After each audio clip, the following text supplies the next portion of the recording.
I realized the first couple of episodes felt kind of dry, and so this week and the next few weeks I'm trying something a little different. Instead of having a guest set up in an interview fashion, I'm going to have a guest where we're going to actually have a discussion of the topic, and I might throw in a few things to kind of lighten the mood. So I'm sitting here with Dylan. Today we're going to be talking about his movie Vivid. Take it away. Wow. Alright, so today we're going to talk about directing, and I'm joined here today with my best friend Travis, who was also in my movie, and we're going to be talking about directing and talk about his experience working in the film with me as an actor. But first I want to start off with giving the definition of a director. And if you look this up on Google, and the definition will give you from Wikipedia, is this. A film director is a person who directs the making of a film. Generally, a film director controls a film's artistic and dramatic aspects and visualizes the script while guiding the technical crew and actors in the fulfillment of that vision. And so, just within that definition, you can tell why the director is an important role. He's the guy who puts out the vision of what the movie is supposed to be. And I feel that I have that vision when I have these ideas for my movies. And that is why the director is the number one spot of what I want to do in film, is I want to be a director. And so I want to kind of go into explaining a little more detail of what a director does. And first I want to talk about is vision. The director, like I said in previous post, is that he is going to be one of the people who has to read the story, the screenplay, and the script, because he has to understand what the story is in order to bring out what the vision is for the film. He's also in charge of camera angles and shots and lighting.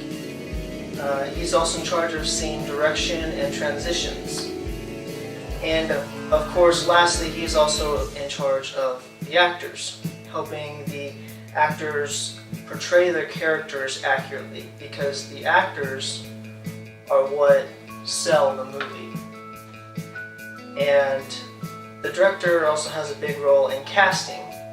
And even though in my movie I had a limited choice on who I could pick for the parts of my film, because I was working with volunteers, and many of the volunteers were family and friends, but I still was looking at casting in the way that casting is, picking specific people for specific roles. And Travis was actually an example of that.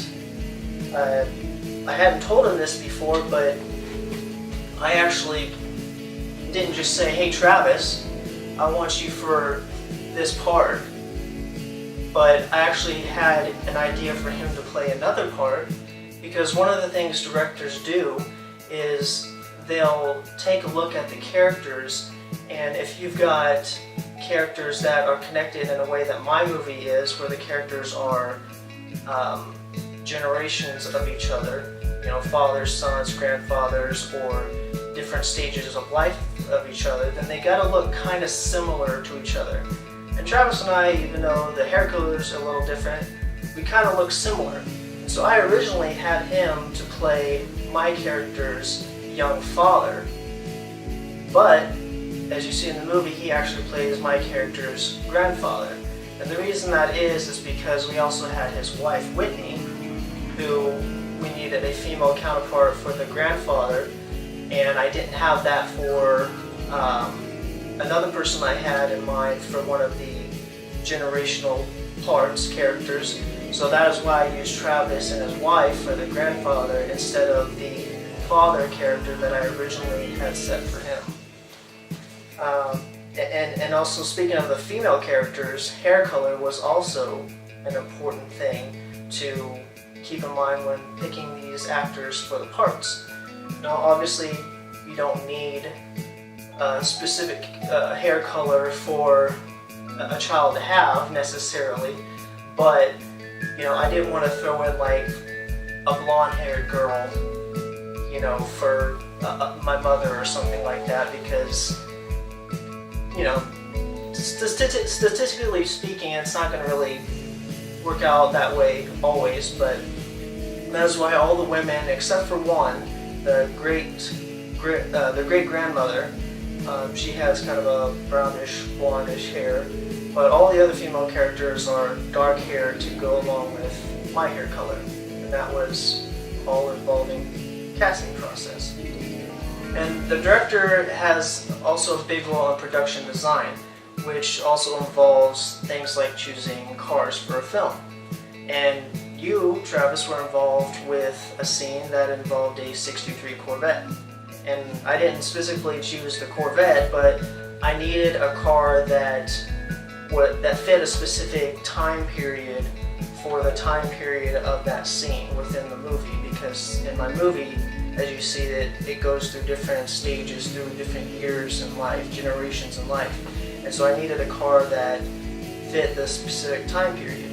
And I just so happened to know a guy who had a 63 Corvette stored at his place, and it wasn't his, but he got me in contact with the guy who did own it, and he was generous enough to allow us to film at his home with the Corvette, in which the scene that you were in.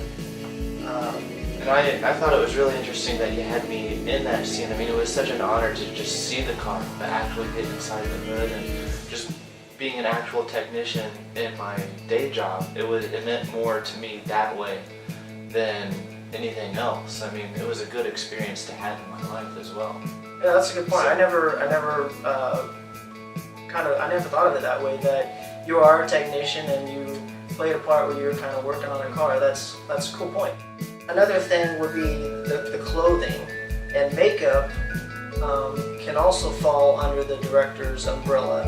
You know, in a big movie, you know, they're going to have separate departments for the clothing and the makeup, but the director is the boss over those two. He can come into the clothing department or come into the makeup department and say, hey, I want this change, I want that change. Obviously in my movie, I was in charge of those because I was wearing all the hats. I got all that. I know. It's okay. I don't care. I don't care.